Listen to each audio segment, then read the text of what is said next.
Hello everyone, मैं doctor प्रगति गुप्ता और आज इस वीडियो में हम बात करने वाले हैं कुछ ऐसी प्रिवेंशन टिप्स के बारे में जो ल्यूकीमिया से लड़ने में आपकी मदद करेगी या फिर ये बीमारी हो ही ना उसको कम्प्लीटली ये प्रिवेंट करने में हेल्पफुल साबित होगी। तो अगर हम ल्यूकीमिया की बात करें, जिसे ब्लड कैंसर भी कहा जाता है, ये आपके ब्लड फॉर्मिंग सेल्स का कैंसर होता है। ये होता क्यों है? बेसिकली आपके अगर ब्लड फॉर्मिंग सेल्स के डीएनए में कोई ना कोई म्यूटेशन आ जाती है, उसके कारण से ल्यूकीमिया देखने को मिल जाता है। अब ये क्यों होता है? क्योंकि कई सारे ट्रिगर्स इसके पीछे रिस्पॉन्सिबल है जो बेसिकली अननोन है। बहुत ज़्यादा उसके बारे में हमें पता नहीं है कि बेसिक कारण क्या रहता है, बट कई सारे ट्रिगर्स देखने को मिल जाते हैं।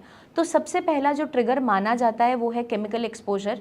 तो अगर कोई भी केमिकल्स के साथ हमारा एक्सपोजर ज़्यादा हो रहा है, जैसे कि आपका बेंजीन हो गया, फॉर्मेल्डिहाइड हो गया या पेस्टिसाइड्स हो गया, तो चांसेस होते हैं ल्यूकीमिया होने के काफ़ी ज़्यादा। अगर कोई ऐसी ऑक्यूपेशन में है जहाँ पे आपका एक्सपोजर इन केमिकल्स के साथ, पेस्टिसाइड्स के साथ काफ़ी ज़्यादा हो रहा है, तो आपको प्रिवेंशन टिप्स को फॉलो करना है और चीज़ों को ध्यान में रखना है। सेफ्टी मेजर्स को ज़रूर फॉलो करना है। अगर आपका इसमें डायरेक्ट एक्सपोजर हो रहा है केमिकल्स का, तो आपको ग्लव्स वेयर करने हैं, मास्क वेयर करना है, या किट्स आती हैं डिफरेंट आपकी, जहाँ पे अगर आप ऐसे एनवायरनमेंट में काम कर रहे हो तो एटलीस्ट अपने आप को प्रिवेंट कर सको कि डायरेक्टली इनके साथ आपका एक्सपोजर ना हो, इनहेल ना हो या बॉडी तक ना पहुँचे। तो इस चीज़ का हमें खास ध्यान रखना है। साथ के साथ हमें एक डाइट को हेल्दी तरीके से मेंटेन करना बहुत ज़रूरी है। एक हेल्दी डाइट अगर हम मेंटेन करते हैं तो बॉडी में इन्फ्लेमेशन होने के चांसेस कम होते चले जाते हैं। तो जब भी हम कैंसर की बात करते हैं तो बेसिकली क्या देखने को मिलता है, बॉडी में कोई भी कॉन्टिन्यूस इरिटेशन एंड इन्फ्लेमेशन अगर कॉज हो रही है, वहाँ का टिश्यू और वहाँ के सेल्स अपने आप को चेंज कर लेते हैं और वहाँ की नेचर बदलते हुए या तो ट्यूमर या फिर नोड्यूल फॉर्मेशन स्टार्ट हो जाती है, जिसके कारण से आगे चलकर वो कैंसरस हो जाती है। तो कहीं भी बॉडी में अगर इन्फ्लेमेशन हो रही है, कैंसर होने के चांसेस, रिस्क बढ़ते चले जाते हैं। तो हमें एक डाइट को ऐसा फॉलो करना है जो एंटी इन्फ्लेमेटरी इन नेचर हो। वो किस तरीके की डाइट होती है?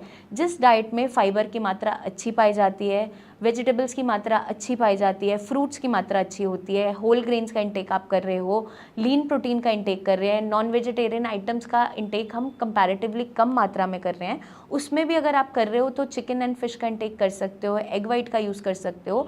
बट हमें ध्यान क्या रखना है कि जितने भी प्रोसेस्ड फूड हैं या रेड मीट है जो इन्फ्लेमेटरी इन नेचर होते हैं, बॉडी में जाके इन्फ्लेमेशन कॉज करते हैं, उसको अपनी डाइट में से कट शॉर्ट आपको करना है। तो बेसिकली इन सारी चीज़ों का ध्यान रखना है। तो आप जब भी कोई अपनी डाइट फॉलो कर रहे हो या डेली रूटीन में आप खाना खा रहे हो, तो डिफरेंट फ्रूट्स एंड वेजिटेबल्स बदल बदल के आपको इस्तेमाल करनी है ताकि मिनरल्स एंड वाइटामिन्स की डेफिशिएंसी ना बने। डायरेक्टली मिनरल्स और विटामिन की डेफिशिएंसी से ल्यूकीमिया नहीं होता, लेकिन कुछ ऐसे सिम्टम्स हैं जो मिमिक करते हैं इन डेफिशिएंसीज के साथ। अगर आपकी बॉडी में फोलेट की, B12 की, मैग्नीशियम की या विटामिन डी की डेफिशिएंसी है, तो बॉडी में बहुत ज़्यादा वीकनेस होना स्टार्ट हो जाएगा, हीमोग्लोबिन फॉल होना स्टार्ट हो जाएगा, फटीग महसूस होगा। ये सारे के सारे सेम लक्षण होते हैं ल्यूकीमिया के। तो कई बार हम कंफ्यूज हो जाते हैं कि बेसिकली बॉडी में क्या हो रहा है। तो हमें ये मिनरल्स एंड वाइटामिन अपनी बॉडी के अंदर पूरे रखने हैं। अगर डाइट से पूरे नहीं हो पा रहे हैं तो सप्लीमेंटेशन करना इंपॉर्टेंट हो जाता है। तो इस तरीके से आप अच्छी डाइट को फॉलो कर सकते हैं। हाइड्रेशन का ध्यान रखना है। कोई भी एडिक्शंस अगर हम फॉलो कर रहे हैं, अल्कोहल है, चाहे टबैको च्यूइंग है, चाहे स्मोकिंग है, उससे हमें रोकना है या बचकर रहना है। हाइड्रेशन का ध्यान रखना है, पानी की मात्रा अच्छी रखनी है। तो ये बेसिक टिप्स हैं जो हमें डेली रूटीन में आइडियली फॉलो करनी ही चाहिए। बट अगर हम प्रिवेंट करना चाहते हैं ल्यूकीमिया तो हमें ये खास तौर पर फॉलो करनी है। थर्ड हमारा आ जाता है कि वेट को इन चेक रखना बहुत इंपॉर्टेंट है। तो डेली रूटीन में एक्सरसाइज करना ज़रूरी है, अपने वेट को इन चेक रखना है, क्योंकि ओबेसिटी के साथ हार्मोनल चेंजेस साथ में जुड़कर आ जाते हैं जो आपके मेटाबॉलिज्म को डिस्टर्ब करते हैं और बॉडी में इन्फ्लेमेटरी चेंजेस लेकर आते हैं। तो कभी भी आपकी बॉडी में अगर सेल्स ट्रिगर हो रहे हैं या फिर इन्फ्लेमेशन कॉज हो रही है तो आगे चलकर कैंसर होने का रिस्क बढ़ता चला जाता है। इसीलिए आजकल एंटी इन्फ्लेमेटरी डाइट पे लोग फोकस करते हैं या एक्सरसाइजेस डेली रूटीन में करने के लिए कहा जाता है, स्ट्रेस फ्री रहने के लिए कहा जाता है, क्योंकि ये छोटी छोटी चीज़ें अगर हम डेली रूटीन में फॉलो करते हैं तो वैसे ही हम हर बीमारी से बचकर रह सकते हैं।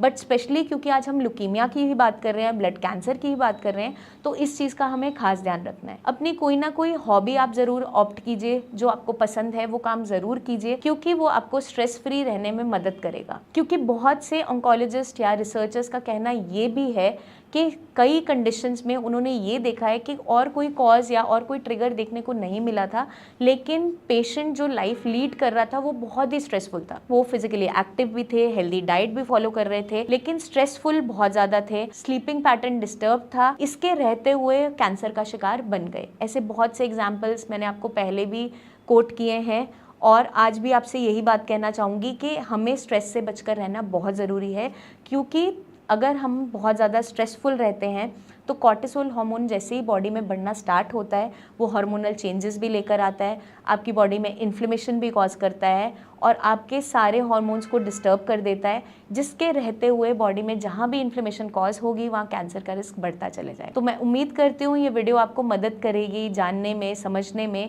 कि कैसे हम ल्यूकीमिया को प्रिवेंट कर सकते हैं। आपके कोई भी सवाल जुड़े हों आप ज़रूर पूछिए, कमेंट करके पूछ सकते हैं या नीचे दिए हुए नंबर्स पर टीम ऑफ डॉक्टर से कंसल्टेशन भी ले सकते हैं।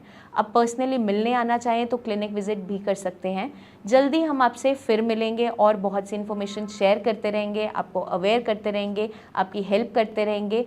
तब तक के लिए अपना खास ध्यान रखिएगा एंड टेक केयर।